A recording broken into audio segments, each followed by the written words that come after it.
මමත් දැන් කල්පනා කරා බලපිටියේ ගම්මාන කීපයකට I was thinking of requesting Sivasa to come to our village with Gammadda and visit the villages of Kurudugam Piasa, Arawa village and the UNESCO village and provide them with water. මැණික් ගම්මානේ පැත්තේ වතුර ටිකක් දාන්න අපිත් උදව් කළා කරන්න. A very good evening and welcome to Prime Time News. I'm Rahna Farooq. I'm Chaturanga Pawaratchi. The Gammadda 100 days has caught the eye of the political sphere. Today marks day 66 of this public service initiative. Details of a project which was vested with the public to follow on the news, but here's a look at the headlines. Sri Lanka has created a positive image in the eyes of the international community. A statement from the president. Prices of 47 medicinal drugs to be reduced from today. The Customs Trade Union action carried out for 5 days called off. Brutality of a mother caught on tape.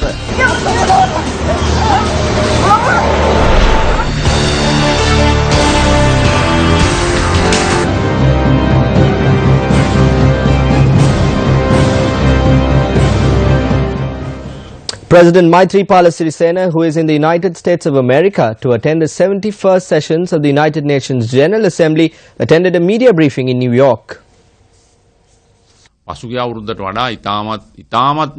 The welcome we received was a much warmer and friendlier one than what we received the previous year. UN Secretary General Ban Ki-moon, US President Barack Obama and all other world leaders responded positively towards us and praised us.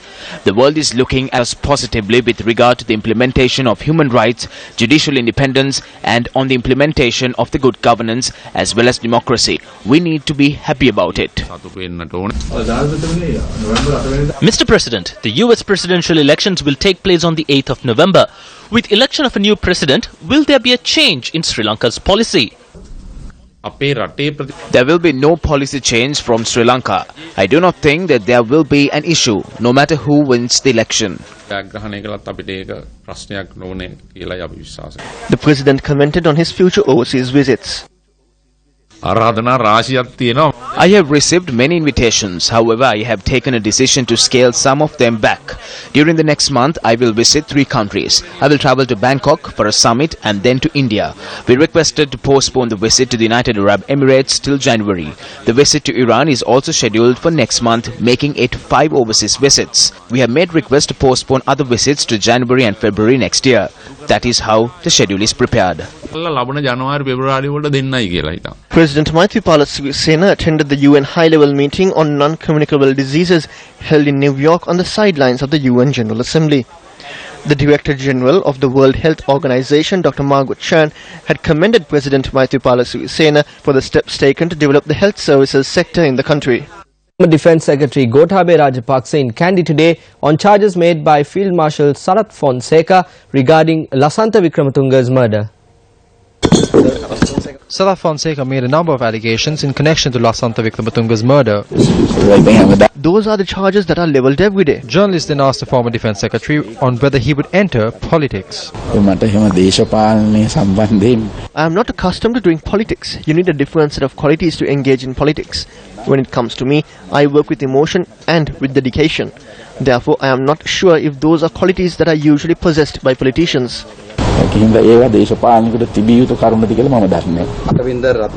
Will you be participating in the convention to be held in Ratnapura on the 8th? It is going to be a special convention, isn't it? I actually do not know that such a convention is to be held. I got to know about it only now. I do not know about it, nor have I been invited for it. Therefore, I will not participate in it. The former Defence Secretary expressed these views when he called on the Anunayaka Theros of the Askiri chapter and the Mahanayaka of the Maravatu chapter of the Siam sect, the most venerable Tibbotuware Sri Sumangala Thero.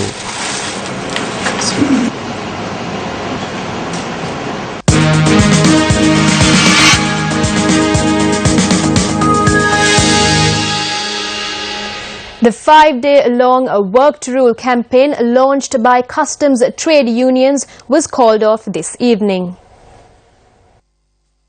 On the 19th, customs trade unions commenced a Work to Rule campaign against the proposed new customs ordinance draft bill. Services such as preparing documentation for export goods, inspection as well as clearance of goods were hampered as a result of this. The trade union collective of Customs, Inland Revenue and the Excise Department demonstrated opposite the Lake House roundabout this afternoon in support of the trade union action and against the privatization of inland revenue collection. The economy of the country has been greatly affected. The minister and the government must take responsibility for this. We called for a discussion. We wanted the existing ordinance to be used as a foundation. No one is opposed to changing this matter. The matter was also raised in Parliament today.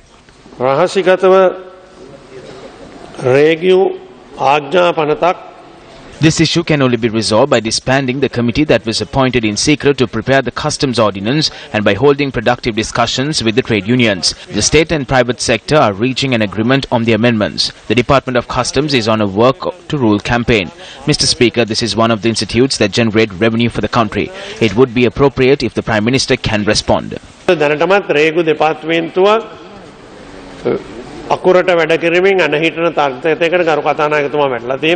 රටේ ප්‍රධාන ආදායම් මාර්ගයක් සොයන තැනක් අගමැතිතුමා උත්තර දෙනවා නම් වඩා හොඳයි. මම එකක් කියන්න කැමතියි මේ සභාවට රහසිගතව රේගු ආදායම් පනතක් සකස් කරන්න කිසිම මේක I would like to note that there were no attempts to prepare an ordinance in secret. The government has no need to do so. A document has been presented and it is subject to discussion. The existing ordinance is very old. We cannot incorporate the internet and new technologies into this. No matter who creates it, it must be presented to the Parliamentary Working Committee. කවුරු සකස් කරත් මේක පාර්ලිමේන්තුවේ කාරක සභාවට එන්න තිබෙනවා. මෙතන තියෙන ගැටලුව The issue is that the Prime Minister has not given an opportunity for the trade unions to discuss the draft that was created. The minister will speak on this. I cannot say anything. Mr. Prime Minister, the damage caused is believed to be amount to close $1 billion. This is a large amount in the current context. Mr. Speaker, this is not a debate. I clearly stated that the minister will provide a clarification with regard to the question that was raised. This is dragging on. Let us stop this from here. Meanwhile, earlier this afternoon, the Customs Joint Trade Union Alliance convened a media briefing to announce that they have called off the trade union campaign. පාර්ලිමේන්තුවේදී කරු අග්‍රාමාත්‍යතුමා සියලුම සම්බන්ධ පාර්ශවයන් එකතු කරගෙන මේ වෙනස් The Prime Minister had made a statement in Parliament that they are prepared to make amendments by bringing together all concerned parties. Yesterday, a Director General presented a document to us with the approval of the Finance Minister. It reads that a meeting will be called for on Tuesday the 27th at 4:30 with the Finance Minister and all other organisations, and that the matter will be discussed and a decision will be reached. Taking these facts into consideration, we have decided to call off the Work to Rule campaign. අපි තීන්දුවක් කරගත්තා ඒකාබද්ධ වෘත්ති සමිති සන්ධානය අපේ අකුරට වැඩ කිරීමේ ව්‍යාපාරය අත්හිටවන්න.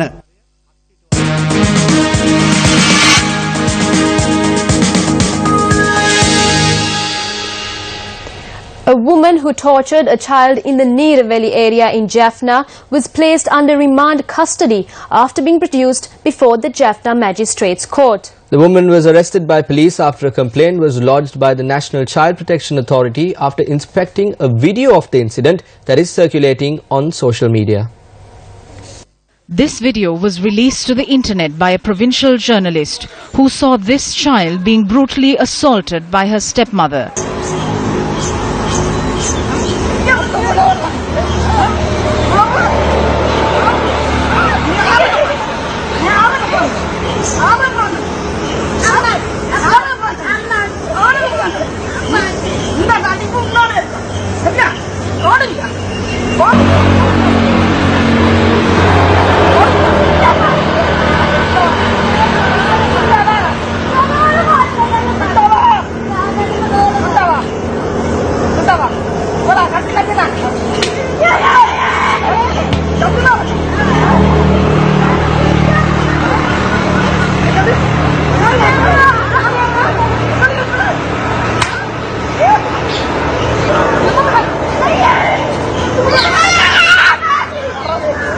The child in the video is only 6 years of age. Our correspondent in the area stated that the woman was the third wife of the child's father.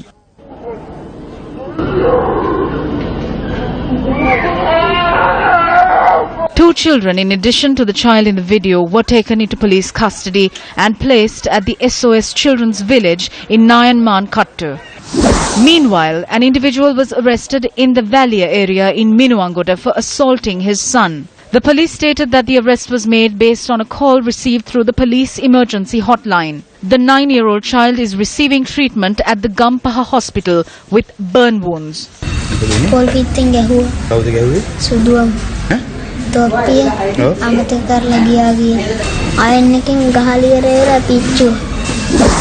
The stepmother of an 8-year-old was arrested on the 5th of this month after the child was found to have sustained burn injuries. The police stated that the suspect had poured hot water on the child.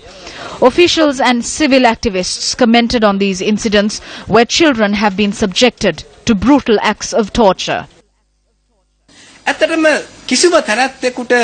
No one has any right to subject brutality on a child, be it physically or mentally.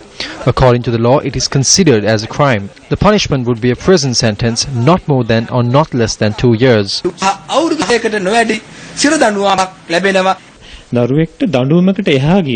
When a child is threatened by his or her very own mother or father, the child starts to think as to how he or she should react to this. They start to think how they can reach out to them when at a time of trouble. This also affects to build trust when children begin to grow up.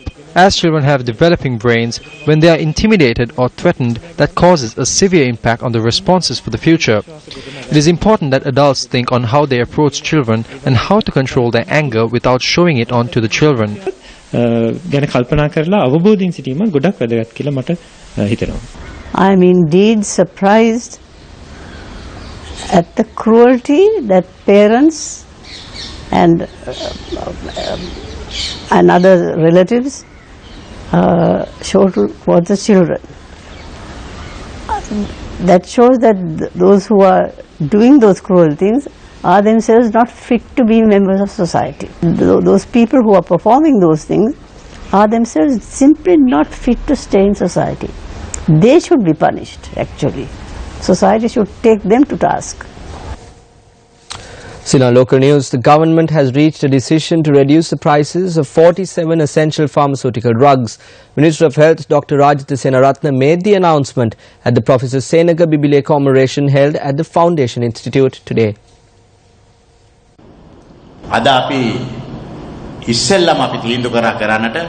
Back then, Professor Senaka Bibile introduced a list containing these essential drugs. That list was amended in 2013 to meet the present situation. There were no major changes. The 47 most essential medicinal drugs used to cure diabetes, heart conditions, as well as the painkillers will see a price reduction similar to what was done in India.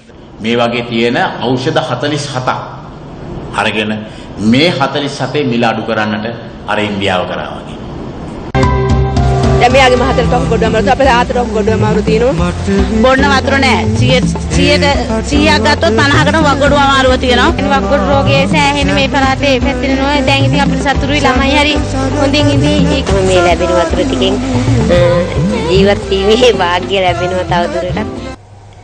Clean drinking water was only a vague dream to the people in Hambegamoor, Thanamal Villa. Today, under the Newsfirst Come at the 100-Day initiative, the dreams of these people who suffered for years as a result of chronic kidney disease became a reality. The Come at the 100-Day initiative. With the people, for the people.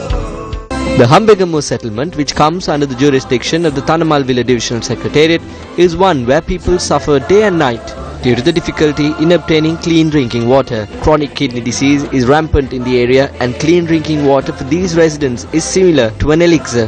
Recently, the Gum at the 100-Day initiative launched a project to end their search for clean drinking water, and within a short period of 11 days, this project was vested with the public together with the support of the Sri Lanka Navy.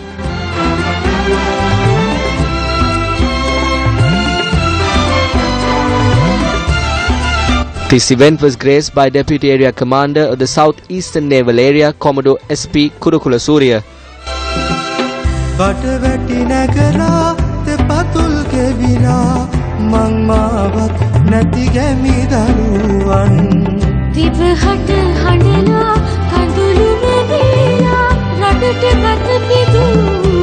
This ward project, which was constructed at the Hambegamoor Settlement Primary School, will provide clean drinking water to the school children and around 800 families in the village.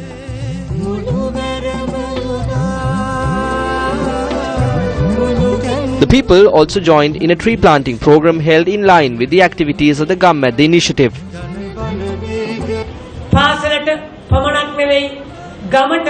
This program not only brought life to the school but also to the entire village. Now all children born into this area will have a healthy future. More than the parents, the health aspect matters to you. This was done for you.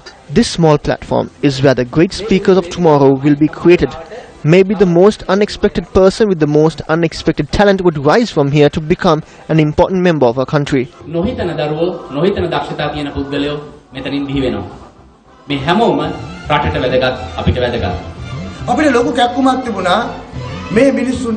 had an urge to do something for the people. We are a media institution and not a government, but we are citizens of this country. We all love our country. We have an urge for the country.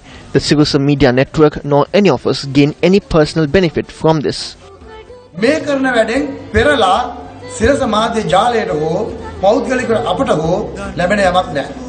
Mementos were also presented to the Newsfirst Gammadda initiative and the Sri Lanka Navy.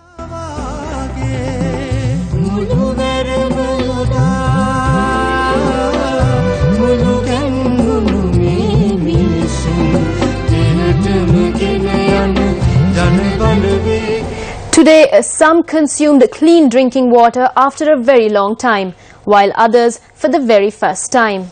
This is what they had to say. We are thankful to the Sirasa Media Institution for this noble deed. The Maharaja organization is a tax-paying organization. However, they are bearing all these costs and carrying out this great service, which is an example to the nation.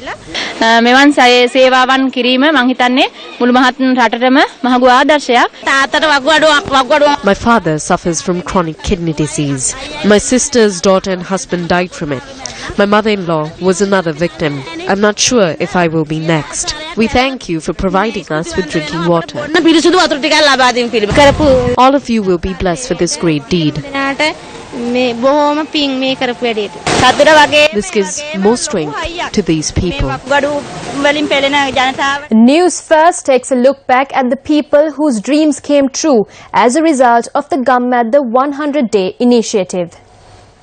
The Gammadda 100-day initiative, which was launched on the 20th of July with 3 projects, has left its mark in a number of villages across the island by identifying the problems faced by the people and launching projects in order to solve those issues. A number of such projects have already been completed and vested with the public. This is the village of Boralagama in Mathura. The residents of this village suffered for more than 60 years without a proper source of drinking water. While a water supply was provided to the people of Boralagama through the Newsfirst Gammadda 100-day initiative, the people of Boralagama had this to say on the project.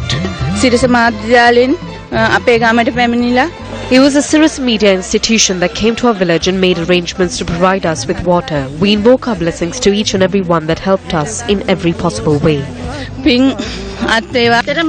It is a meritorious deed. We thank each and every one of you for providing us with water.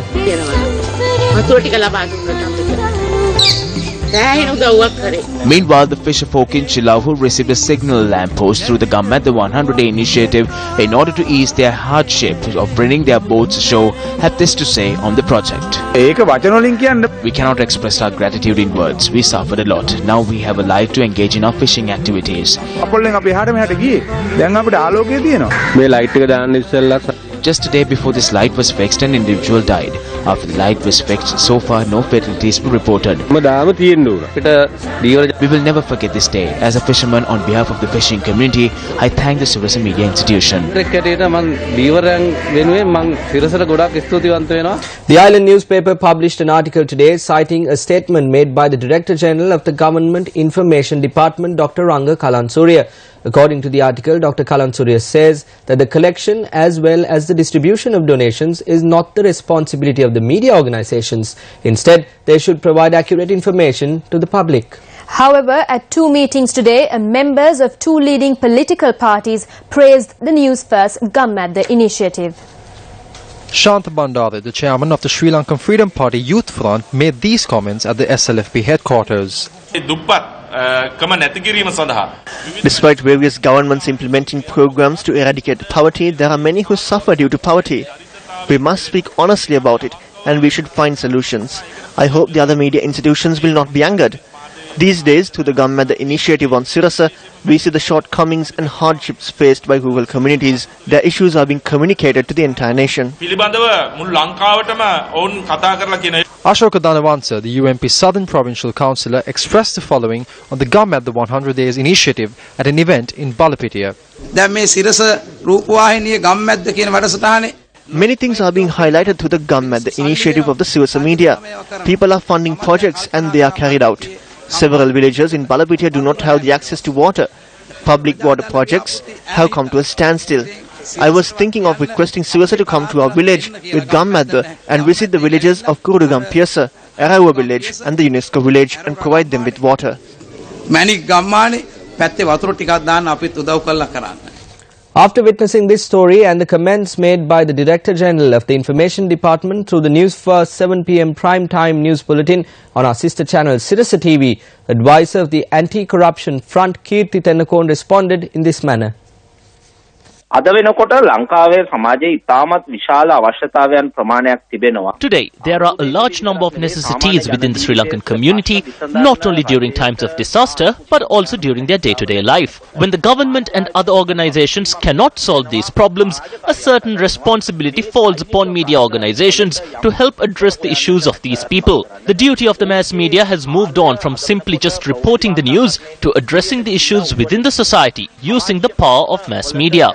It's conventional to confine the duty of media to communicate information or just simply report on incidents. Today, it has been clearly proven across the world that media institutions can identify and provide viable solutions to the issues faced by the general public. Speaking in Ambalanthota today, Minister Sajith Premadasa commented on the upcoming local government elections.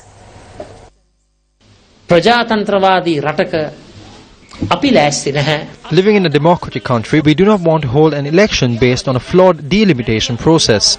Now the joke is that the brother and the other members of the royal family who demarcated the lands according to their whims and fancies are now visiting the Elections Commission. Why is that? They want to speed up the local government elections. Therefore, we would like to tell the members of the royal family, headed by Basil Rajapaksa, who made decisions on the delimitation process based on their whims and fancies, that the present government is not ready to do the same. We will carry out the delimitation process in a manner that is just and fair to the people. It is only then that we will hold local government elections. The minister expressed these views at a ceremony held to hand over aid for renovation activities at the Southern Bolana Vihara in Ambalanthota. The opening reception of Shape South Asia 2016, organized by the Global Shapers Colombo Hub, was held in Colombo yesterday. The Global Shapers Colombo Hub won the bid to host Shape South Asia 2016, the regional meeting for global shapers. This is the first time the event has been held in Sri Lanka. The Global Shapers community is an initiative of the World Economic Forum. There are currently over 400 hubs in over 150 countries with over 4,500 young people globally who are part of this community. Shape South Asia 2016 is being held under the theme Shaping Identities. We have taken a very positive step to go forward. We are looking at converting Sri Lanka into a financial hub, which will help us to get the regional countries that are around us, which is almost one-fourth the world population, to ensure Sri Lanka is used as a base to make it a financial hub. We also look at Sri Lanka as a maritime hub, which is important owing to the geographical location that is there. And we see that these are tremendous potential that is underutilized at the moment, and we are bringing in investments that are coming in, especially developing the local talent that is there. Deputy Minister Harsha De Silva was vocal on a specific failed project. Recently at COPE, we wanted to find out who actually did the feasibility study for the Mattala airport. And then the Ministry of Aviation had come, and I said, just by chance to see if this person who did this feasibility study was present, I asked if such a person existed, and person got out. I did it. I didn't know how to react. I was nice to him. But I asked him, how much did the consultancy cost? How much did the feasibility study cost before you agreed to put $260 million in this project? He said, 1 million. 1 million? So, that's all? $1 million is what you put? No, sir, 1 million rupees it cost. We have to be clear about what we want to do. Yes, we have a vision. But in implementing that, in achieving that, we have to use our brains. Before we dump $250 million in some airport, we must ensure that that is the right place where we want to put the airport and so on. But having said that, now the airport is there. We have to do what we can to utilize it to the maximum possible. The theme of shaping identities is timely because around the world, in all regions, we are having to grapple with tensions and challenges on many fronts.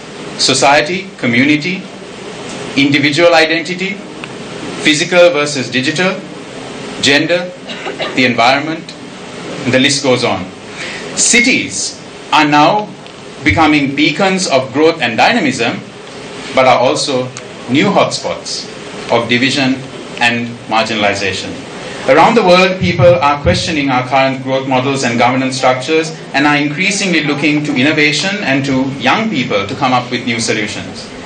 A statement from the Indian Ministry of External Affairs says that Taranjit Singh Sandhu has been appointed as the next High Commissioner of India to Sri Lanka. Taranjit Singh Sandhu, who is India's Deputy Chief of Mission in Washington, is headed to Sri Lanka to take over duties from High Commissioner Y.K. Singha, who has completed his term. Sandhu, with a distinguished career spanning over 28 years after joining Indian Foreign Service in 1988, has previously served in Sri Lanka as the head of the Indian High Commission's political department from December 2000 to September 2004. Ambassador Sandhu was at the permanent mission of India to United Nations, New York from 2005 to 2009, where he was India's delegate to UN Committee on Peacekeeping, UN Committee on Information and UN Committee on Decolonization. Born on the 23rd of January 1963, Ambassador Sandhu has a master's degree in international relations from the Jawaharlal Nehru University in New Delhi. 20 prisoners detained under the Prevention of Terrorism Act in the Anuradhapura prison continued a hunger strike for a third day today. According to Prisons Commissioner General Nishant Dhanasinghe, the detainees are calling on the authorities to expedite legal proceedings. Meanwhile, it was revealed today that a decision has been reached to release several detainees being held under the Prevention of Terrorism Act. Under the Prevention of Terrorism Act, a committee has been appointed and they have reviewed the process and they directed the Attorney General to study the files and cases, and the Attorney General has already studied 23 cases which can be considered for release. They have already served indictment and the trial is now pending. Those charges will be reduced, amended, and they will be socially integrated, and hopefully within 2 to 3 weeks these 23 people will be socially integrated. Well, with that we wrap up Prime Time News for tonight. It was a pleasure having you with us. I'm Chaturanga Puarachi. And I'm Rahna Farooq. Thank you for watching. Have a pleasant night.